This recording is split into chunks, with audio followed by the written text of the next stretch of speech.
Swami Vivekananda career मार्गदर्शन योजना के ई कॉमर्स सब्जेक्ट के अगले सेशन में आप सबका स्वागत, जहां पर हम मोबाइल वॉलेट, इलेक्ट्रॉनिक वॉलेट और यूनिफाइड पेमेंट्स इंटरफेस, जिसे हम यूपीआई कहते हैं, उसकी सिक्योरिटी और उसके फंक्शनिंग से रिलेटेड बातें समझेंगे।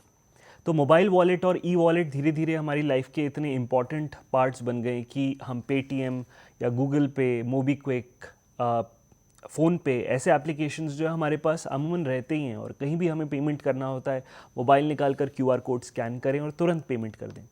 पर ये फंक्शन करता कैसे है और इसको हम कैसे सिक्योर्ड रख सकते हैं, इसके बारे में अब चर्चा करते हैं। आपको स्क्रीन पे कुछ ऐसे वॉलेट्स दिख रहे होंगे जो शायद आपने कहीं ना कहीं उन सिंबल्स को देखा होगा, जैसे कि सिट्रस पे हो गया, या मोबीक्विक वॉलेट हो गया, या पेटीएम हो गया, या वीआई मनी हो गया, पेज़ैप। तो इन सब एप्लीकेशंस के ओनर्स अलग अलग होते हैं। जैसे कुछ ऑपरेटर्स होते हैं, आपने एयरटेल मनी के बारे में सुना होगा, या हो सकता है आपने जो है वो एम पैसो के बारे में सुना होगा। एम पैसो भी एक एप्लीकेशन है जो कि एक ऑपरेटर के द्वारा यूज़ किया जाता है। जो टेलीकॉम ऑपरेटर्स हैं वो भी अपने खुद के वॉलेट्स रखने लगे हैं। जो रिटेल की बात की जाए तो पेटीएम उसमें सबसे टॉप पे आता है, ऑक्सीजन है, आईटीजेड कैश है, पेट्रॉनिक है। तो ये सब रिटेल जो ओनर्स हैं उनका है। बैंक्स भी अपने खुद के जो है यूपीआई सिस्टम्स जो हैं वो ओन करते हैं, जैसे कि आईसीआईसीआई के एप्लीकेशन का नाम पॉकेट्स है, एचडीएफसी बैंक का पेज़ैप है।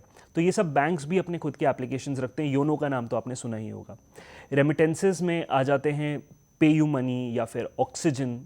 फिर उसके बाद टेक जाइंट्स जैसे कि गूगल पे या फिर लूप पे या बोकू, ये भी ऐसे एप्लीकेशंस हैं जो इंडिया में प्रचलित होते जा रहे हैं।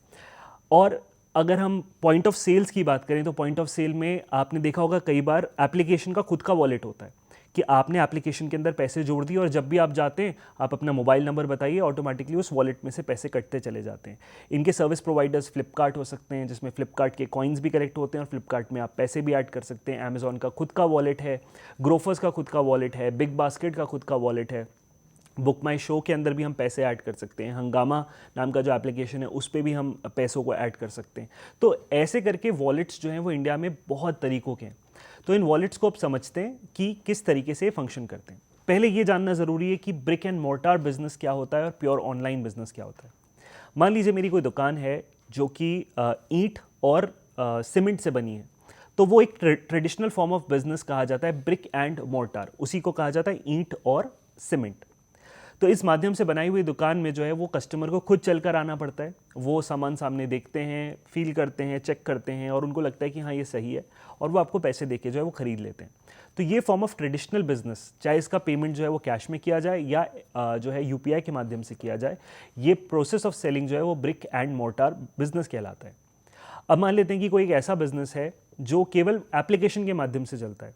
मैं मेरे घर में ही जो है वो मशीन डाल लूँ एक पर्टिकुलर चीज़ की, और छोटे छोटे प्रोडक्ट्स जो है वो मेरे बनते चले जाए, मैं उसको स्टॉक करूँ, और मेरे पास जैसे ही लैपटॉप पे मैं खोलता हूँ सुबह तो मेरे पास 30 ऑर्डर्स हैं, मैंने तुरंत वो 30 ऑर्डर्स पैक करे और डिस्पैच कर दिए। तो इसमें मेरी कोई दुकान नहीं है, इसमें मैं सिर्फ प्रोडक्शन करता हूँ और वेयरहाउस की तरह स्टोर करता हूँ अपने प्रोडक्ट्स को, और जब ऑनलाइन मेरे पास ऑर्डर्स आ जाते हैं फ्लिपकार्ट से, अमेजॉन से, तो मैं उन्हें डिस्पैच कर देता हूँ। इसे कहा जाता है प्योर ऑनलाइन बिजनेस। अब इन दोनों टर्म्स को साथ में मिक्स करिए तो बनता है ब्रिक एंड क्लिक।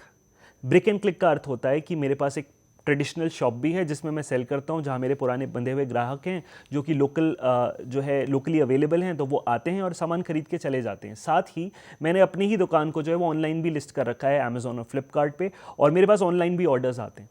तो मैं ऑफलाइन भी बेच रहा हूँ और ऑनलाइन भी बेच रहा हूँ, तो उसे कहा जाएगा pure brick and click business. तो दो टर्म्स से बना brick and click, brick and mortar और pure online, brick and click. तो डिजिटल पेमेंट्स जो हैं वो इन वजह से ही जो है वो पॉपुलर होते जा रहे हैं। तो आइए देखते हैं कौन से ऐसे सिस्टम्स रहते हैं। सबसे पहले आता है पीओएस मशीन। हमारे पास डेबिट कार्ड है और हमें जो है उससे पेमेंट करना है मर्चेंट के पास जाकर, तो वो पॉइंट ऑफ सेल पे स्वाइप कर सकते हैं हम कार्ड।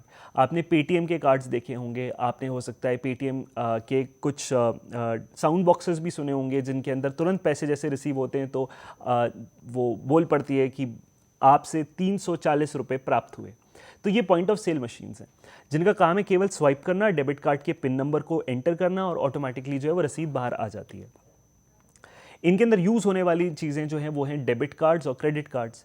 हम जानते हैं कि पहले डेबिट कार्ड्स जो हैं वो मैग्नेटिक स्ट्रिप की तरह दिखते थे जिसके अंदर सारी इन्फॉर्मेशन फेड होती थी, पर इन्हें बहुत आसानी से जो है वो डुप्लीकेट किया जा रहा था कुछ सिस्टम्स के द्वारा, कुछ ऐसे अनस्क्रूपलेस मटेरियल के द्वारा कि हमने जो है वो एटीएम के अंदर अपना कार्ड लगाया और एटीएम में क्लोनिंग हो गई और हमारी जो मैग्नेटिक स्ट्रिप है वो क्लोन कर दी गई और उसके द्वारा जो है वो किसी और ने किसी और एटीएम में जाकर हमारे पैसे निकाल लिए। इसे रिप्लेस किया गया ईवीएम चिप्स के द्वारा। तो ये चिप जो है डेबिट कार्ड्स के अंदर, क्रेडिट कार्ड्स के अंदर आ गई हैं जिन्हें डुप्लीकेट नहीं किया जा सकता। डेबिट कार्ड के अंदर कौन सी इन्फॉर्मेशन होती है जो हमारे से स्टोर्ड होती है? तो हमारा नाम, फिर डेबिट कार्ड का नंबर, सीवीवी, एक्सपायरी डेट, और जनरली इनके पीछे हमें साइन भी करना होता है इनको वैलिड करने के लिए। तो ये डेबिट कार्ड्स कहलाते हैं। क्रेडिट कार्ड्स वो होते हैं जिनके अंदर हम जनरली किसी पर्टिकुलर एटीएम में जाकर पैसे तो नहीं निकाल सकते पर मर्चेंट से पे ज़रूर कर सकते हैं, जिसका पैसा हमारे यहाँ इमीडिएटली नहीं कटता पर हमें अगले महीने इसका पेमेंट करना होता है। जनरली स्टेटमेंट आता है और उसके बेसिस पे पेमेंट होता है। फिर अगला आता है स्मार्ट कार्ड। स्मार्ट कार्ड का मतलब होता है कि ऐसा एक कार्ड जिसके अंदर आपसे रिलेटेड सारी इन्फॉर्मेशन फेड है। आप जैसे ही उसको इस पर्टिकुलर मशीन के पास लाते हैं या एक पर्टिकुलर पेमेंट पोर्टल के पास लाते हैं, ऑटोमेटिकली उस अकाउंट में से जो है पैसे कट जाते हैं। तो जनरली मेट्रो कार्ड्स को इसी फॉर्मेट पे देखा गया है। स्मार्ट कार्ड जहाँ पर आपकी इन्फॉर्मेशन जो है वो स्टोर्ड रहती है, सिक्योर्ड रहती है और आप जैसे ही उसको टैप करते हैं ऑटोमेटिकली पेमेंट जो है उसमें से कट जाता है। अगली चीज़ आती है ई वॉलेट।